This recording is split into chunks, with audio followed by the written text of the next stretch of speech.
നമസ്കാരം. മലയാളി വാർത്ത ഇൻസൈഡിലേക്ക് സ്വാഗതം.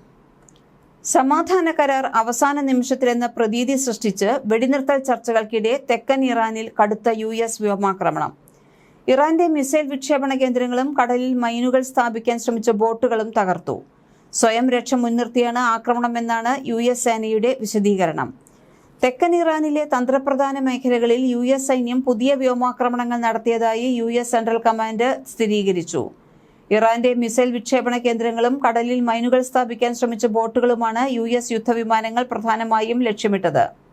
സ്വയം രക്ഷ മുൻനിർത്തിയാണ് ആക്രമണം നടത്തിയതെന്നും തങ്ങളുടെ സൈന്യത്തിന് നേരെ ഇറാൻ സേന ഉയർത്തുന്ന ഭീഷണികളിൽ നിന്നുള്ള പ്രതിരോധ നടപടിയാണിതെന്നും US സെൻട്രൽ കമാൻഡ് പ്രസ്താവനയിൽ വ്യക്തമാക്കി. നിലവിലുള്ള വെടിനിർത്തൽ വ്യവസ്ഥകൾ പാലിച്ച് പരമാവധി സംയമനം പാലിക്കുമ്പോഴും തങ്ങളുടെ സൈന്യത്തെ സംരക്ഷിക്കാനുള്ള നടപടികൾ തുടരുമെന്ന് US സൈനിക വക്താവ് ക്യാപ്റ്റൻ ടി ഹോക്കിൻസ് അറിയിച്ചു. ആക്രമണത്തെക്കുറിച്ച് അമേരിക്കയുടെ ഭാഗത്തുനിന്ന് വളരെ പരിമിതമായ വിവരങ്ങൾ മാത്രമാണ് ലഭിക്കുന്നത്. US നടത്തിയ സൈനിക നടപടിയുടെ കൃത്യമായ വ്യാപ്തി ഇനിയും വ്യക്തമല്ല. എങ്കിലും ചർച്ചകളുമായി മുന്നോട്ടു പോകാനും സമാധാന കരാർ ഉറപ്പിക്കാനുമാണ് ട്രംപ് ഭരണകൂടം ആഗ്രഹിക്കുന്നത്. തന്ത്രപ്രധാനമായ ഹോർമുസ് കടലിടുക്കിന് സമീപമുള്ള തുറമുഖ നഗരവും ഇറാന്റെ പ്രധാന നാവിക താവളവുമായ ബന്ദർ അബ്ബാസിന് അടുത്തുള്ള പ്രദേശങ്ങളിലാണ് ആക്രമണം നടന്നതെന്ന് ന്യൂയോർക്ക് ടൈംസ് റിപ്പോർട്ട് ചെയ്തു. ബന്ദർ അബ്ബാസ് മേഖലയിൽ ശക്തമായ സ്ഫോടന ശബ്ദങ്ങൾ കേട്ടതായും പ്രാദേശിക ഉദ്യോഗസ്ഥർ ഇതിനെക്കുറിച്ച് അന്വേഷണം ആരംഭിച്ചതായും ഇറാന്റെ ഔദ്യോഗിക മാധ്യമങ്ങൾ നേരത്തെ റിപ്പോർട്ട് ചെയ്തിരുന്നു. പശ്ചിമേഷ്യൻ യുദ്ധം അവസാനിപ്പിക്കുന്നതിനുള്ള ചർച്ചകൾക്കിടെ ഇറാനുമേൽ കടുത്ത നിബന്ധനകൾ അടിച്ചേൽപ്പിച്ചിരിക്കുകയാണ് ട്രംപ്. ഇറാന്റെ പക്കലുള്ള സമ്പുഷ്ടീകരിച്ച യുറേനിയം ഒന്നുകിൽ പൂർണ്ണമായി നശിപ്പിക്കാനായി അമേരിക്കയ്ക്ക് കൈമാറണം, അല്ലെങ്കിൽ അന്താരാഷ്ട്ര ആണവോർജ്ജ ഏജൻസിയുടെ സാന്നിധ്യത്തിൽ ഇറാനിൽ വെച്ചു തന്നെ നശിപ്പിച്ചു കളയണമെന്നാണ് ട്രംപിന്റെ ആവശ്യം. ചൊവ്വാഴ്ച തന്റെ സോഷ്യൽ മീഡിയ പ്ലാറ്റ്ഫോമായ ട്രൂത്ത് സോഷ്യലിലൂടെയാണ് ട്രംപ് നിലപാട് വ്യക്തമാക്കിയത്. അമേരിക്കയുമായുള്ള സമാധാന ചർച്ചകളിൽ പുരോഗതിയുണ്ടെന്നും എന്നാൽ അന്തിമ കരാർ ഉടൻ സാധ്യമാകില്ല എന്നും ഇറാന്റെ വിദേശകാര്യ മന്ത്രാലയ വക്താവ് ഇസ്മായിൽ ബഗായി വ്യക്തമാക്കി. ഇതിനു തൊട്ടു പിന്നാലെയാണ് ഈ പുതിയ ആക്രമണം ഉണ്ടായിരിക്കുന്നത്. ചർച്ചകളിൽ വലിയൊരു ശതമാനം വിഷയങ്ങളിലും തീരുമാനത്തിൽ എത്തിയിട്ടുണ്ടെന്നത് ശരിയാണെങ്കിലും കരാർ ഒപ്പിടാൻ സമയമായി എന്ന് അവകാശപ്പെടാൻ ആർക്കും കഴിയില്ലെന്നാണ് ട്രംപ് പറയുന്നത്. തിങ്കളാഴ്ചയോടെ ഇരു രാജ്യങ്ങളും തമ്മിൽ ധാരണയിലെത്താൻ സാധ്യതയുണ്ടെന്ന് US വിദേശകാര്യ സെക്രട്ടറി മാർക്കിയോ റൂബിയോ വ്യക്തമാക്കിയതിനോട് പ്രതികരിക്കുകയായിരുന്നു അദ്ദേഹം. ഇറാന്റെ പക്കലുള്ള സമ്പുഷ്ടീകരിച്ച യുറേനിയം ഒന്നുകിൽ ഉടനടി അമേരിക്കയ്ക്ക് കൈമാറണം, അല്ലെങ്കിൽ ഇസ്ലാമിക് റിപ്പബ്ലിക് ഓഫ് ഇറാന്റെ സഹകരണത്തോടെ അവിടെ അല്ലെങ്കിൽ മറ്റ് അനുയോജ്യമായ സ്ഥലത്തോ വെച്ച് അറ്റോമിക് എനർജി കമ്മീഷന്റെ സാന്നിധ്യത്തിൽ നശിപ്പിച്ചു കളയണം, ട്രംപ് കുറിപ്പിൽ വ്യക്തമാക്കി. പശ്ചിമേഷ്യൻ യുദ്ധം ആരംഭിച്ചതു മുതൽ ഇറാന്റെ ആണവായുധ മോഹങ്ങളെ തടയുക എന്നതാണ് തന്റെ പ്രധാന ലക്ഷ്യമെന്ന് ട്രംപ് ആവർത്തിക്കുന്നു. എന്നാൽ തങ്ങൾക്ക് ആണവായുധം നിർമ്മിക്കാൻ പദ്ധതിയില്ലെന്നാണ് ടെഹ്റാന്റെ ഔദ്യോഗിക നിലപാട്. അതേസമയം നയതന്ത്ര ചർച്ചകൾ പുരോഗമിക്കുന്നതിനിടെ തെക്കൻ ഇറാനിലെ മിസൈൽ വിക്ഷേപണ കേന്ദ്രങ്ങൾക്ക് നേരെയും ഇറാന്റെ സൈനിക ബോട്ടുകൾക്ക് നേരെയും US സേന സ്വയം രക്ഷാർത്ഥം എന്ന പേരിൽ ശക്തമായ വ്യോമാക്രമണം നടത്തി. ഏപ്രിൽ 8-ന് നിലവിൽ വന്ന താൽക്കാലിക വെടിനിർത്തൽ കരാറിനെ പൂർണ്ണമായും പ്രതിസന്ധിയിലാക്കുന്നതാണ് USന്റെ പുതിയ സൈനിക നീക്കം. ഇറാന്റെ ഭാഗത്തുനിന്നുള്ള ഭീഷണികളെ തുടർന്നാണ് ആക്രമണം നടത്തിയതെന്ന് US സെൻട്രൽ കമാൻഡ് വക്താവ് ടിം ഹോക്കിൻസ് സ്ഥിരീകരിച്ചു.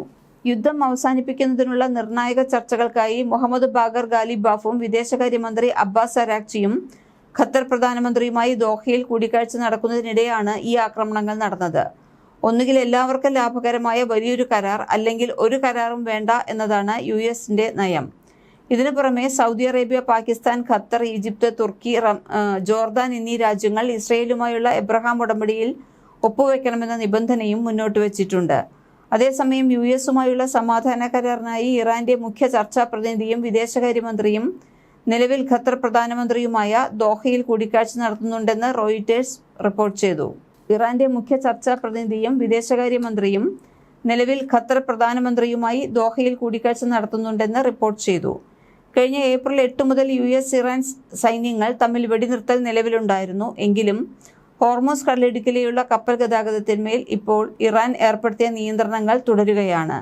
ഇറാന്റെ തുറമുഖങ്ങൾ പൂർണ്ണമായി ഉപരോധിക്കാനുള്ള ശ്രമത്തിലാണ് US നാവികസേന. കഴിഞ്ഞ ഫെബ്രുവരി 28-ന് USും ഇസ്രയേലും സംയുക്തമായി ഇറാനിൽ നടത്തിയ വൻ വ്യോമാക്രമണത്തെ തുടർന്നാണ് പശ്ചിമേഷ്യയിൽ യുദ്ധം പുറപ്പെട്ടത്. ഇതിന് മറുപടിയായി ഇറാൻ ഇസ്രയേലിനും ഗൾഫ് US സഖ്യരാജ്യങ്ങൾക്കും നേരെ തിരിച്ചടിക്കുകയും ഹോർമുസ് കടലിടുക്ക് ഭാഗികമായി അടയ്ക്കുകയും ചെയ്തിരുന്നു. ഇതേ തുടർന്ന് ആഗോള വിപണിയിൽ എണ്ണവില കുതിച്ചുയരുകയുണ്ടായി. ഇപ്പോഴുണ്ടായ പുതിയ US ആക്രമണം നിലവിലെ സമാധാന ചർച്ചകളെ എങ്ങനെ ബാധിക്കുമെന്ന കാര്യത്തിൽ ആശങ്ക നിലനിൽക്കുന്നുണ്ട്. പശ്ചിമേഷ്യയിൽ സമാധാനം പുനഃസ്ഥാപിക്കാനുള്ള നീക്കങ്ങൾ സജീവമായി പുരോഗമിക്കുമ്പോഴും അനാവശ്യ ധൃതി വേണ്ടെന്ന് ട്രംപ് വ്യക്തമാക്കിയിരുന്നു. സമാധാന ചർച്ചകളിൽ US പ്രതിനിധികൾ അതിജാഗ്രത പുലർത്തണമെന്ന് ട്രംപ് സോഷ്യൽ മീഡിയ പ്ലാറ്റ്ഫോമായ ട്രൂത്തിൽ കുറിച്ചു. പശ്ചിമേഷ്യയിലെ യുദ്ധം അവസാനിക്കുന്നത് ലക്ഷ്യമിട്ട് നടക്കുന്ന ചർച്ചകളിൽ ഒരുവിധ പിഴവുകളും സംഭവിക്കരുതെന്നും ധൃതി പിടിച്ച് ഒരു കരാറിലും ഒപ്പുവെക്കേണ്ടതില്ല എന്നും ട്രംപ് നിർദ്ദേശം നൽകി. ഇറാനെ ഒരു തരത്തിലും ആണവായുധങ്ങൾ വികസിപ്പിക്കാനോ സ്വന്തമാക്കാനോ അനുവദിക്കില്ലെന്ന് വ്യക്തമാക്കിയ ട്രംപ് സമാധാന ചർച്ചകൾ വളരെ കൃത്യതയോടെയും പിഴവുകളില്ലാതെയും മുന്നോട്ട് കൊണ്ടുപോകണമെന്നും ഓർമ്മിപ്പിച്ചു. ഇരുപക്ഷവും ആവശ്യത്തിന് സമയമെടുത്ത് കാര്യങ്ങൾ ശരിയായ രീതിയിൽ ചെയ്യണം. ഇതിൽ ഒരുവിധ തെറ്റുകളും സംഭവിക്കാൻ പാടില്ലെന്നും ട്രംപ് കുറിപ്പിൽ വ്യക്തമാക്കി.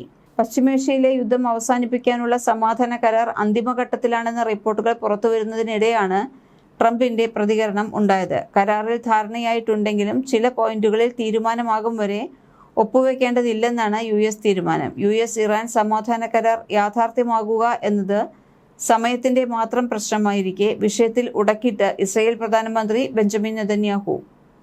ഇറാനുമായുള്ള ഏതൊരു അന്തിമ കരാറും ആ രാജ്യം ഉയർത്തുന്ന ആണവ ഭീഷണി പൂർണ്ണമായും ഇല്ലാതാക്കുന്നതാണെന്ന് ഇസ്രായേൽ പ്രധാനമന്ത്രി പറഞ്ഞു.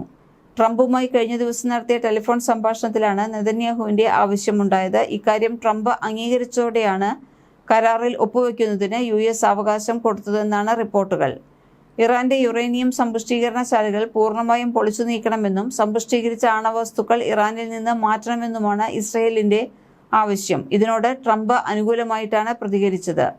ഇറാനിലെ യുറേനിയം സമ്പുഷ്ടീകരണശാലകൾ പൂർണ്ണമായി നിർത്തലാക്കുക, നിലവിൽ സമ്പുഷ്ടീകരിച്ച ആണവ സാമഗ്രികൾ ഇറാന്റെ പ്രദേശത്തുനിന്ന് നീക്കം ചെയ്യുക എന്നിവയാണ് പുതിയ തീരുമാനത്തിലൂടെ ലക്ഷ്യമിടുന്നതെന്ന് നെതന്യാഹു പ്രസ്താവനയിൽ അറിയിച്ചു. ഇറാൻ ഒരു കാരണവശാലും ആണവായുധം കൈക്കലാക്കില്ല എന്ന തങ്ങളുടെ നയത്തിൽ മാറ്റമില്ലെന്ന് ഇരുവരും ആവർത്തിച്ചു. ഹോർമുസ് വീണ്ടും തുറക്കുന്നതുമായുള്ള ബന്ധപ്പെട്ട ധാരണാപത്രവും ഇരു നേതാക്കളും ചർച്ച ചെയ്തു. ലെബനൻ ഉൾപ്പെടെയുള്ള എല്ലാ മേഖലകളിൽ നിന്നുമുള്ള ഭീഷണികൾക്കെതിരെയും സ്വയം പ്രതിരോധിക്കാനുള്ള ഇസ്രയേലിന്റെ അവകാശത്തിന് ട്രംപ് പൂർണ്ണ പിന്തുണ പ്രഖ്യാപിച്ചതായും നെതന്യാഹു പറഞ്ഞു. ഇതേസമയം US-നും ഇസ്രയേലിനുമെതിരായ പോരാട്ടത്തിൽ ഇറാൻ ഒരടി പോലും പിന്നോട്ടില്ലെന്ന് പ്രഖ്യാപിച്ച് ഇറാന്റെ പുതിയ സുപ്രീം നാഷണൽ സെക്യൂരിറ്റി കൗൺസിൽ മേധാവി പുതിയതായി പദവി ഏറ്റെടുത്ത ശേഷമുള്ള ആദ്യത്തെ പ്രസംഗത്തിലാണ് സോൾഖാദർ ഇറാന്റെ കടുത്ത നിലപാട് വ്യക്തമാക്കിയത്. അതേസമയം യുദ്ധം ആരംഭിച്ച സമയത്തേക്കാൾ രാജ്യം ഇന്ന് സൈനികമായും തന്ത്രപരമായും കൂടുതൽ ശക്തമാണെന്ന് Islamic Revolutionary Guard Corps commander brigadier general ഹൻസാദയും അവകാശപ്പെട്ടു. ഇറാനിലെ ഔദ്യോഗിക വാർത്താ ഏജൻസികളായ തസ്നീം, ഫാൻസ് എന്നിവയാണ് ഭരണകൂടത്തിന്റെ പുതിയ യുദ്ധതന്ത്രങ്ങളും നിലപാടുകളും പുറത്തുവിട്ടത്. ഇസ്രയേൽ നടത്തിയ വ്യോമാക്രമണത്തിൽ മുൻ SNSC മേധാവി അലി ലാരിജാനി കൊല്ലപ്പെട്ടതിനെ തുടർന്നാണ് കഴിഞ്ഞ മാസം മാർച്ചിൽ സോൾഖാദർ ഈ പദവിയിൽ നിയമിതനാകുന്നത്. ഇറാന്റെ സുപ്രീം നാഷണൽ സെക്യൂരിറ്റി കൗൺസിൽ സെക്രട്ടറിയും സുരക്ഷാ മേധാവി പ്രമുഖ യുദ്ധതന്ത്രജ്ഞനുമാണ് മുഹമ്മദ് ബഗാർ സോൾഖാദർ. മുൻപ് ഇറാന്റെ ഡെപ്യൂട്ടി ആഭ്യന്തരമന്ത്രിയായി സേവനമനുഷ്ഠിച്ചിട്ടുണ്ട്. റവല്യൂഷണറി ഗാർഡിന്റെ മുൻനിര കമാൻഡർമാരിൽ ഒരാളാണ്. അമേരിക്കയ്ക്കും ഇസ്രയേലിനും എതിരായ ഇറാന്റെ പോരാട്ടത്തിൽ ഒരു വിട്ടുവീഴ്ചയുമില്ലാത്ത കടുത്ത നിലപാടുകളാണ് അദ്ദേഹം സ്വീകരിക്കുന്നത്. പ്രതിരോധത്തിനും നയതന്ത്രത്തിലും ഒരേ സമയം ശക്തമായ തിരിച്ചടി നൽകുമെന്ന് അദ്ദേഹം പ്രഖ്യാപിച്ചിട്ടുണ്ട്. ഇസ്രയേലിന്റെ പ്രധാന ഭീഷണിയായി കണക്കാക്കുന്ന അദ്ദേഹത്തെ ഇറാന്റെ സൈനിക രംഗത്തെ കറുത്ത കുതിര എന്നാണ് വിശേഷിപ്പിക്കുന്നത്. ഇറാൻ ഭരണകൂടത്തിന്റെ ആഭ്യന്തര വിദേശ നയ രൂപീകരണത്തിൽ നിർണായക സ്വാധീനമുള്ള നേതാവാണ് മുഹമ്മദ് ബാഗർ സോൾഖാദർ. IRGCയുടെ മുൻ സെക്കൻഡ് ഇൻ കമാൻഡ് ആയിരുന്ന ഇദ്ദേഹത്തിന്റെ വരവ് ഇറാന്റെ സുരക്ഷാ തീരുമാനങ്ങളിൽ റവല്യൂഷണറി ഗാർഡിനുള്ള വർദ്ധിച്ചുവരുന്ന സ്വാധീനത്തിന്റെ തെളിവായിട്ടാണ് രാജ്യാന്തര നിരീക്ഷകർ കാണുന്നത്.